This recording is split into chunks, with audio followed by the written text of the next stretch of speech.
কি হয়েছে ওইখানে? পাশের কলেজের কিছু বখাটে পোলাপান ঝামেলা করতেছিল, মেয়েদের ডিস্টার্ব করতেছিল, তাই রেহান ওদের পেটাচ্ছে, আমি ওখানেই যাচ্ছি।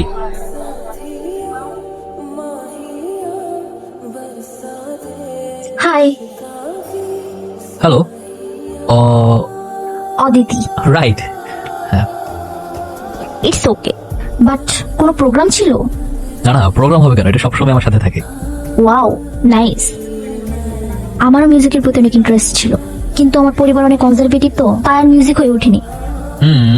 বাট তুমি চাইলে কিন্তু লুকিয়ে লুকিয়ে মিউজিক শিখতে পারো। আমি মিউজিক লুকিয়ে লুকিয়ে শিখছি। ইনফ্যাক্ট আমি যখন ফার্স্ট গিটার কিনি, সেই গিটারটা আমার বাবা ভেঙে ফেলছিল, তারপরও হাল ছাড়ি নেই।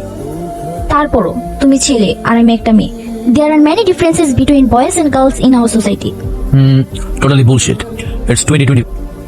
কেন যে বাবা মা এরকম করে, তারপরও সবকিছু সম্ভব। তুমি কি আমাকে মিউজিক শিখাবে? আমি?